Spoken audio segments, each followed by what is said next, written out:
Baik, mahasiswaku sekalian, kita bertemu lagi dalam mata kuliah kita, Ilmu Pendidikan. Nah, kajian hari ini adalah tentang dimensi ilmu pendidikan. Nah, di dalam dimensi ilmu pendidikan, kita mengetahui banyak aspek-aspek yang akan dibahas dalam mata kuliah ini, dalam pertemuan kali ini. Yang pertama adalah ilmu pendidikan. Nah, Umar Hamalik mengatakan bahwa ada 4 peran ilmu pendidikan. Yang pertama adalah spesialisasi, yang kedua adalah profesionalisasi, yang ketiga personalisasi, dan terakhir adalah sosialisasi. Nah, peran spesialisasi yaitu bagaimana menyediakan materi bidang ilmu dan perangkat pengetahuan yang wajib dikuasai oleh tiap calon guru. Jadi materi yang disediakan itu ya merupakan meliputi teori, konsep, generalisasi, prinsip, dan berbagai strategi. Materi yang dimaksud pada gilirannya disajikan dalam proses belajar mengajar terhadap calon guru yang dipersiapkan untuk mengajar di sekolah dasar, sekolah menengah pertama atau sekolah menengah atas. Nah, jadi di sini peran ilmu di sini yang sangat penting. Kenapa? Karena kita ketahui spesialisasi itu adalah bagaimana seseorang bisa expert dalam bidangnya. Kalau dalam bidangnya ini artinya bahwa seseorang guru itu wajib memahami tentang keilmuan yang akan diajarkannya. Misalkan dia menjadi seorang guru penjas, maka dia harus memahami, menguasai tentang ilmu pembelajaran olahraga, kesehatan, dan tentunya juga rekreasi. Artinya bahwa dia harus memahami, mengetahui, bisa menerapkan, bisa mengajarkan tentang pendidikan jasmani. Yang kedua adalah peran profesionalisasi. Peran profesionalisasi ini merupakan alat dalam kerangka sistem penyampaian yang perlu dikuasai oleh setiap calon guru. Jadi dia harus berperan ganda, yaitu sebagai guru yang mendidik, bisa mendidik, kemudian juga yang kedua adalah bagaimana dia melaksanakan sistem penyampaian keilmuannya. Artinya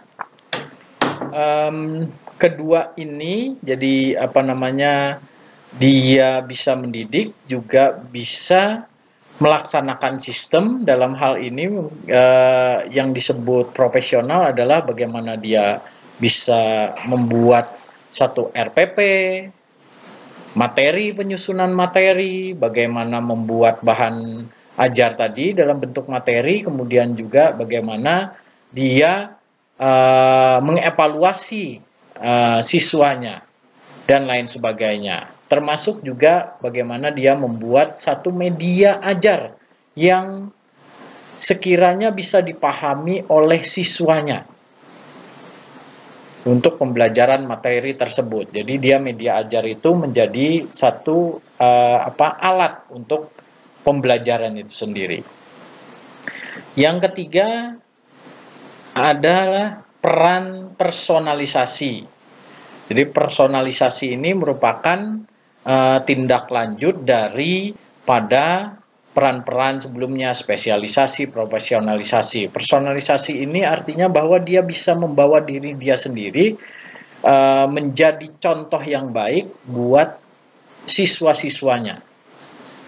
Bertutur kata yang baik, kemudian memberikan contoh yang baik, berperilaku yang baik. Nah, karena di sini personalisasi ini merupakan dasar sekali, artinya bahwa seorang guru itu menjadi role model bagi si siswa. Makanya jadi haruslah menjadi contoh yang baik bagi siswa. Yang terakhir adalah sosial. Nah, bagaimana ilmu itu bisa mengubah seseorang menjadi seorang yang bisa berhubungan baik dengan orang lain, berkomunikasi baik dengan orang lain, kemudian membuat webnya sendiri, kemudian juga dia bisa menempatkan diri dalam lingkungannya agar dia bisa berperan, bisa bermakna bagi lingkungan dia sendiri. Berikutnya adalah fungsi dasar pendidikan. Nah, fungsi dasar pendidikan ini yang pertama untuk mengembangkan individu. Jadi terus meningkat individu itu. Apa maksud dari peningkatan individu? Adalah dia ada perkembangan ke arah yang baik. Karena keilmuannya juga meningkat. Maka dia pengetahuannya meningkat, maka individunya diharapkan juga berkembang menjadi lebih baik. Yang kedua, pengembangan cara berpikir.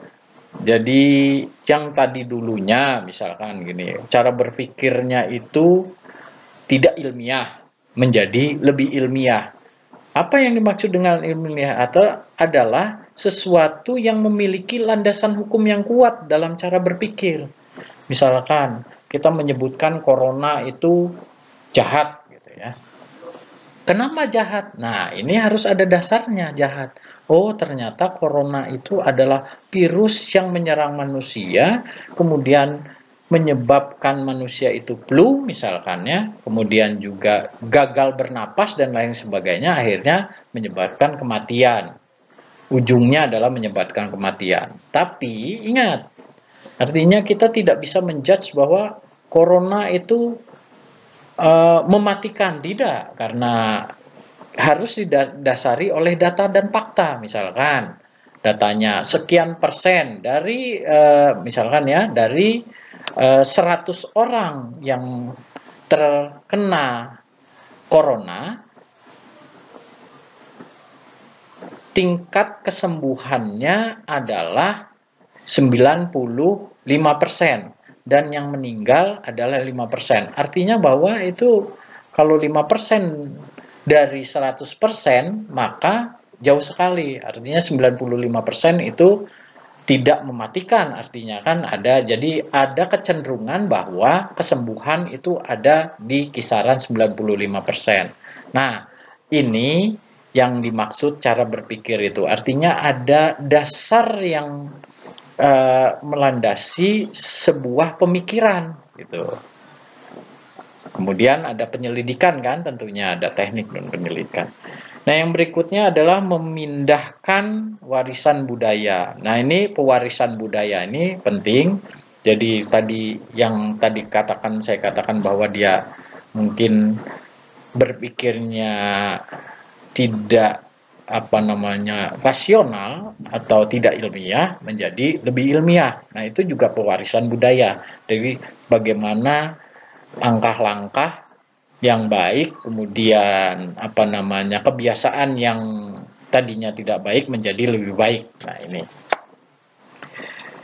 Yang terakhir adalah pemenuhan kebutuhan sosial yang vital. Artinya kan manusia itu adalah makhluk individu, dia memerlukan orang lain untuk bisa berinteraksi dan juga mengharapkan pengakuan dari orang lain.